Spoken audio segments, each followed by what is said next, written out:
Isang balding punong-puno ng haparos ko. Ayan. Once again, welcome and kumusta-mus kayong lahat dyan. Ito naman ang Supilovahbero, yung medyo brown. At ito naman ang Curtusieni kung tawagin, cauliflower na klase ng mushroom na very rare ito. Kung tumubo sa kagubatan. Ito Supilovahbero din, napakarami sa kagubatan ngayon. At ito naman ang Vallia oracas na mushroom. Marami akong hindi na kinuha ngayong hunting day ko kasi napakabigat na magdala pa uwi malayong gubat ng aking pinanggalingan. Ngayon ay i-demonstrate ko or titingnan natin kung paano mag-process ng haparosco kasi kailangan ng pre-boiled sa haparosco na mushroom para matanggal ang kanyang bitterness at ang kanyang pagkamaasim na lasa. Ayan. So, dito na ito sa labas ng aming gate. Dumating na ako. Ayan. Napakaganda ng Curtusieni. Ayan, cauliflower na mushroom. Para siyang coral. At yan ay very rare kung makakatagpo ka talaga sa mga mantu kangkas. Yan, sa mga malalaking mga pine tree. Paminsan-minsan, actually sa buong buhay ko na pagkukolek ng mushroom kapag may mushroom year. Pangalawa pa lang na nakakita ako ng Curtusieneng yan. Ayan, so of course, ang gagawin natin, syempre pupunta sa kagubatan, maghunting ng mga mushrooms. At dalawa ang mushrooms na pre-boiled para matanggal nga yung kanyang pagkapait at saka pagkamaasim na lasa. Yung Kangas rosco, hindi ako kumuha ngayong hunting na ito. At itong haparosco. Ito ang mga pre-boil na mga mushrooms. Pero yung iba na mga mushroom na yan ay diretso na yan sa kawali o sa kaldero after na ma-prepare at mahugasan. Siyempre, wala nang pre-boil ang mga ito, kundi ang haparosco lang at saka ang Kangas rosco. Ayan, at itong Supilovahbero na to, diretso na to sa kawali at kung ano yung gustong style ninyo ng pagluluto ay maring gawin ninyo sa mga mushroom na ito na wala ng pre-boil. Yan.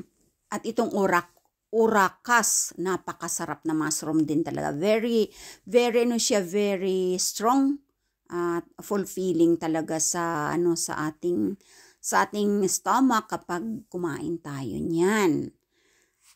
Alright, so didiretso na tayo sa kusina. At napakarami kong trabahuin ngayong gabing ito.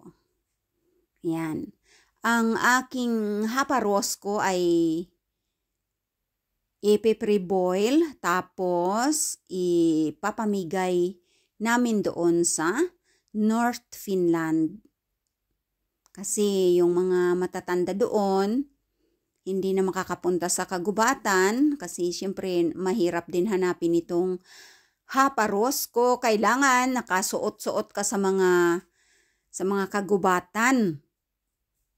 Malayo din.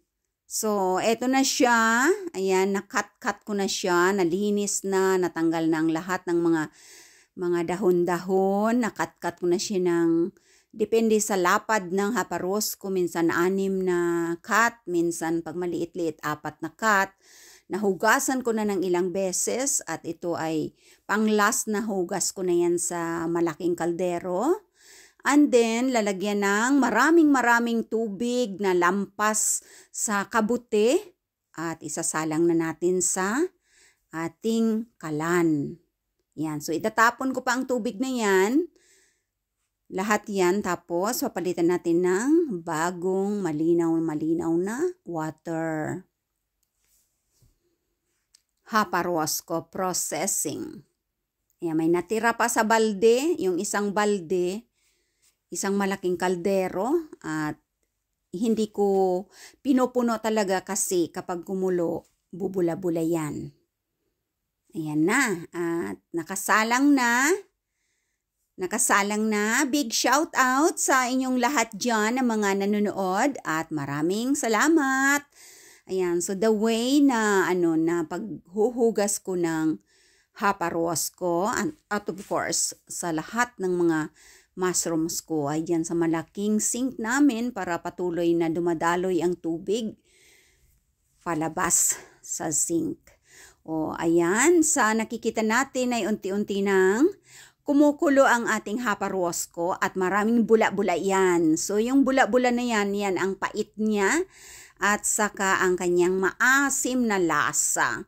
So kailangan pakuluan ng at least 10 minutes, ang sabi 8 to 10 minutes, pero ginagawa ko para matanggal talaga yung pagka-bitterness niya at saka pagka-maasim niya ay ginagawa kong 15 minutes. Ayan, so pakuluan at kailangan ng tubig ay umaapaw sa mushroom para hindi sila nagsisiksikan sa loob ng malaking kaldero para nawawala talaga yung mga bitterness. O, diba, no? Ang mga bitter dyan. Kumusta kayong lahat, mga bitter? Ang bitter, no? Parang ampalaya. Pero kapag niluto mo ito, depende rin sa iyong style ng pagluluto. Ngayon, ang mga matatanda dito, paborito nila yan na lutuin ng may cream. Maraming sibuyas, butter, tapos may cream. Yan ang kanilang mga paborito na luto. So, lulutuin ko rin yan ng may cream. Itong haparos ko, but of course, depende naman sa'yo kung anong gusto mo na luto. Basta at least na process siya ng maayos para hindi siya maasim at hindi siya mapait. Ayan. So, kulong-kulo na siya. Ang dami ng bula-bula niya. So, inaalis ko ang mga bula-bula na yan sa taas. Kahit na nga matatanggal naman lahat yan kapag huhugasan na ulit natin yung lutong haparos ko na sa ating sink. You see? At eto na siya. Wala na yung halos yung maraming mga bula-bula. Pakuluan pa natin. Ayan. Medyo brownish ang kanyang tubig pero at least clear na na hindi na siya mapait. Alright, so naka ilang minutos na tayo sa paglalaga ng haparos ko. 15 minutes na. Alright, so ito fresh pa yung natira sa balde. Nahugasan ko na habang pinapakuluan ko. Ang aking kamay naman ay naghuhugas at nagkat-kat na ng mga tira. Alright, so ayan na yung nasa kalderong malaki. Luto na yan. So mainit na mainit. Hindi na na-videoan kasi walang tagahawak ng camera. Habang nilagay ko dyan from the kaldero. Mausok at delikado dahil napakabigat ng kaldero talaga. So, ayan, luto na yan. Ito yung ating pinakuluan. Mainit, dahan-dahan, mainit. At hugasan natin ng hugasan ng malamig na tubig. Maraming malamig na tubig. Hugasan natin ng hugasan talaga. At of course, ilalaga natin ang natira pa. Multitasking ang Reyna Kinganga Bells ng Finland. Kasi gabi na ito, alas 10 na ako nakatapos. At may trabaho pa o bukas. Ayan. So, ilalaga natin ulit. Papakuluan ulit itong natira. Napakarami ko ng mushroom. Ayan. So, luto na siya. Patutuluin natin dyan. Ang ganda, diba? Ayan, kapag magluluto ka na niyan, ay syempre, teka, balikan muna natin itong ating fresh pa na ilalaga ulit. Ayan, kailangan lampas ang tubig sa mushroom. Lampas, maraming tubig para yung pait at saka pagka maasim ay mawala. Okay. Then, isalang natin at ito ang miresuela. Salt, sea salt, miresuela. Sea salt. Ayan. At ibuburo na natin ang ating nalutong haparosko. Kailangan maraming asin. Kasi ang asin ay nagpapatibay sa mushroom na hindi siya ma-spoil. Yan, kahit isang taon sa fridge, maraming asin. Wala pa yan. Kulang pa yan. Dagdagan pa natin ng maraming asin sa 3 baldi ko na naburo na mushroom na ito. Ayan. May dalawa na sa storage house sa labas. At ito ay pupunuin ko pa. Ito ang mga nauna kong mga na-boil nakaraang araw. Maraming asin yan.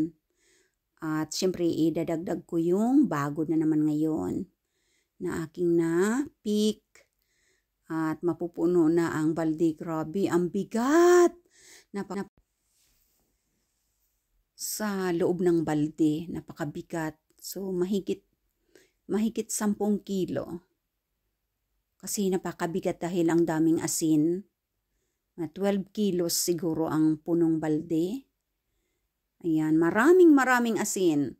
Sabi ng aming lola, maraming asin talaga. So, sasabihin nyo, paano yan? Masyadong maalat na yan. Well, kapag magluluto ka na, halimbawa, kukuha ka ng isang mangkok dyan sa balde, magluluto ka na, uhugasan mo ulit sa malamig na tubig. O pagkatapos mong mahugas at mawala yung asin, ibabad mo pa siya sa malamig na tubig. Yan, sa malamig na tubig.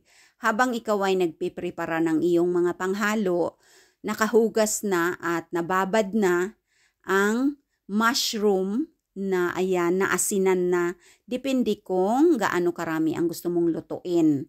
Ang asin kasi nag-preserve yan na tatagal ang buhay ng mushroom dyan sa balde at hindi siya masisira.